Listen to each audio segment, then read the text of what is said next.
President. Well, unang tanong po ay kaugnay sa presentation na binigay ng Vice President.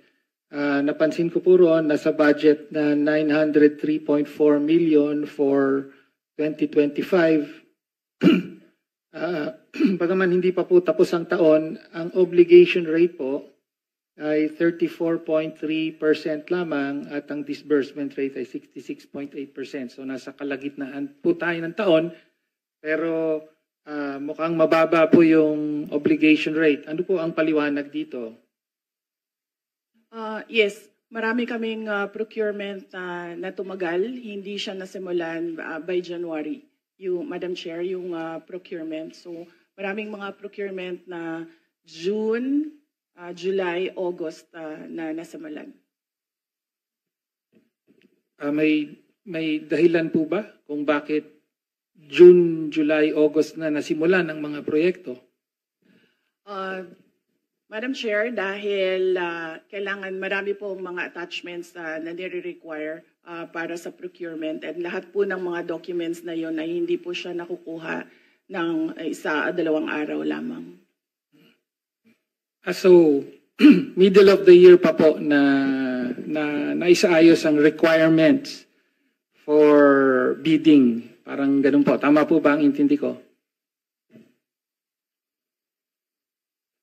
Yes, Madam Chair. Yes, thank you. Okay. Ngayon, mabalik po tayo sa last August 8, 2024, nag-issue po ng Notice of Disallowance ang COA, Commission on Audit, sa 73.28 million na halaga ng confidential funds for 105 activities supposedly held by the Office of the Vice President from December 13 to December 31. Sabi ng COA ay wala raw accomplishment reports na naipakita or sinubmit ang Office of the Vice President para dito at inaatas na o inuutos na ibalik ang pera ng Vice President ni Gina Acosta bilang Special Disbursing Officer at ni Julieta Villa del Rey bilang Chief Accountant. Mag-iisang taon na po, ayon sa COA rules ay may 6 months po para mag-appeal. Ano na po ang status ng Notice of Disallowance na ito? Madam Chair, I suggest that the Congressman ask this during the hearing of the Commission on Audit.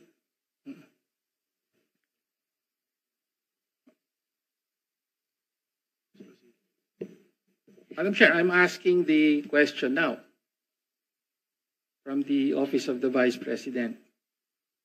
Madam Chair, this is a status of documents inside the Office of the Commission on Audit. So it has to be the Commission on Audit who will answer what is happening to this Notice of Disallowance.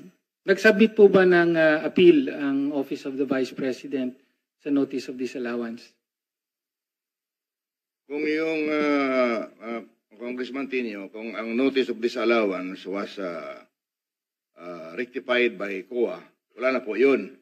Pero kung yung Notice of Disallowance ay meron na silang final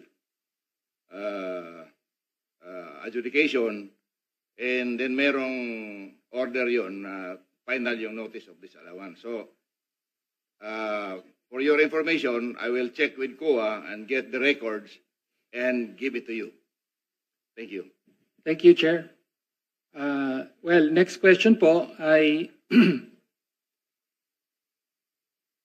kaugnay po sa Notice of Disallowance. Ang sabi po kasi ng COA, December 30, yung mga 105 activities na inilunsad dun sa mga dinisallaw na activities ay nangyari between December 13 to December 31.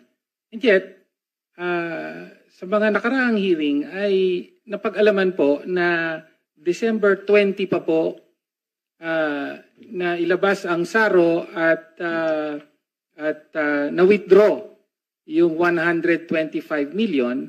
Kaya nga sinasabing nagastos ito in 11 days from December 20 to December 31.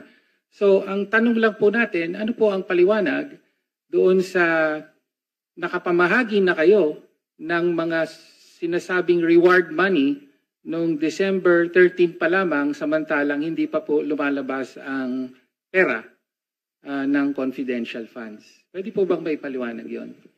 Madam Chair, this is the subject of an impeachment trial, and I would not like to discuss the defense for the impeachment trial.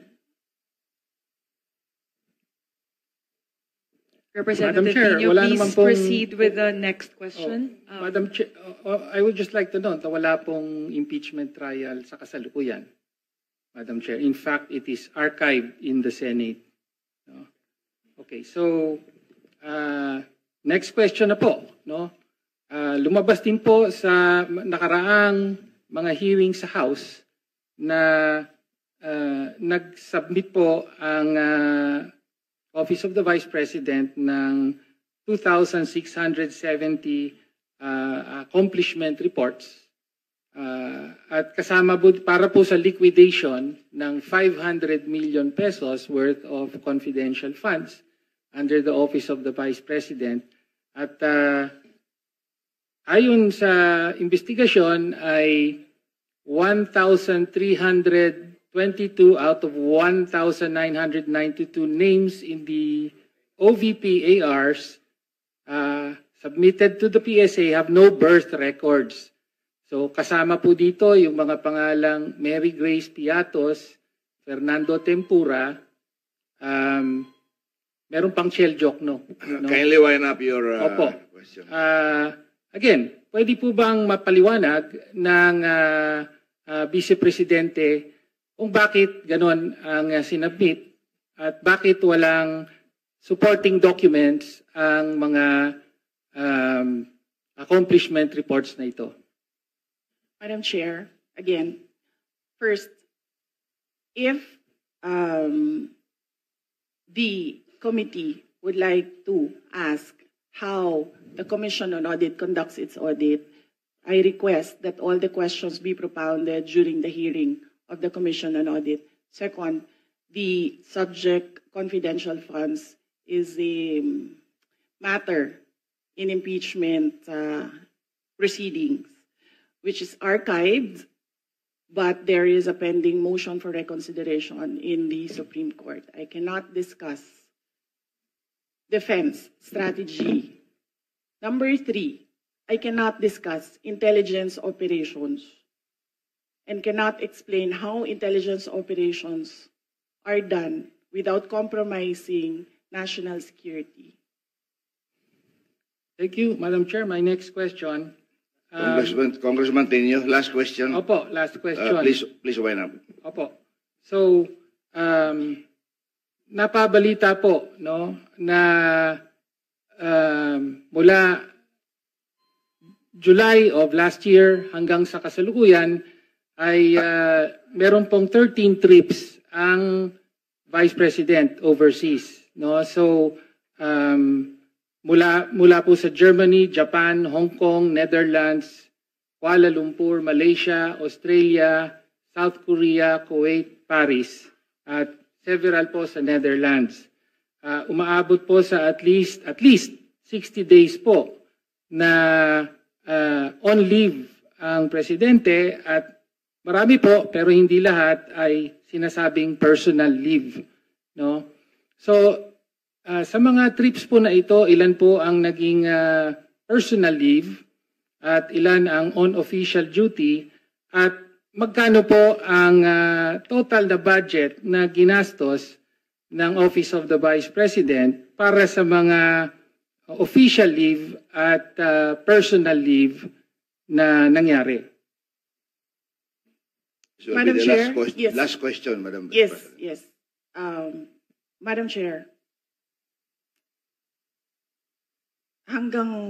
may I ask what date do you want me to start with destinations? July 2024. No pizza daw yun. Mr. Chair, from July 2024, a personal trip to Germany. Okay. Then January 2025, July 24, we'll personal start. trip to Japan, and so on. Yes.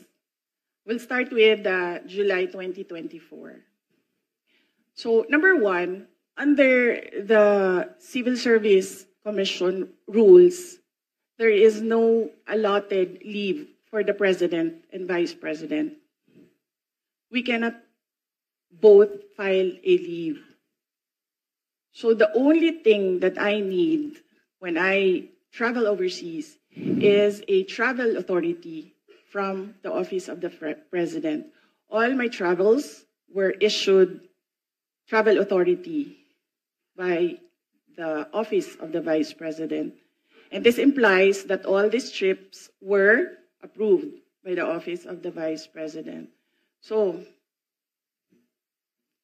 from July 2024, I went to Germany. In December 2024, I went to Denmark. In January 2025, I went to Japan. In the third and fourth week of January, I went back to Japan. In February of third week and last week of February, I went back to Japan. On March, I went to Hong Kong. On March, I went to the Netherlands. On May, I went to Qatar and the Netherlands. On June, I went to Vietnam, Cambodia, and Malaysia. On June, I went to Australia. On July, I went to the Netherlands and the Republic of Korea. And very recently, from August to September, I went to Kuwait, the Netherlands, France, and Belgium. And number three, no public funds were used for all my travels. I did not charge representation. I did not charge tickets. I did not charge per dime for all my travels in the Office of the Vice President. So if you can see in the breakdown of the budget of travel for Office of the Vice President, you can see that there was a zero amount for the Vice President. Thank you, ma'am. Madam Chair, Parliamentary inquiry. Next Chair, on- just to follow up on the question. So, una po, salamat po sa Vice I'm President sorry, for Congressman detailing. Tenyo, that was your last question. I'm sorry. Follow up na lang po, yung I'm personal sorry. po ba I'm ang lahat sorry. In the at interest of time, we have to proceed. magkano po ang ginastos ng opisina at staff? Kasi totoo po, wala daw ginastos ang sorry, Vice I'm Presidente. Magkano Parliamentary ang ginastos? inquiry. I'm ng sorry. staff? I'm sorry. Thank you, Madam Chair. Parliamentary Yes. inquiry. Madam Chair, I thought we're going to accord institutional courtesy to the Office of the Vice President.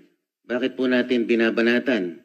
Bakit natin tatanungin? It's already settled that we're just giving Mr. two Chair, questions from the minority. Okay? Mr. Chair, hindi po, 5 minutes each. wala pong Opo. binabanatan But dito. does I not take preclude exception the other to members the- from making a Congressman manifestation. Tenyo, sandali I lang. take exception to the use of the term binabanatan. Nagtatanong lang po tayo rito at lihitimo naman po ang mga tanong. Madam Chair. So maybe I ask the congressman. Mr. Chair, may we to withdraw request for the a comment. suspension of Session the... suspended. Hearing suspended.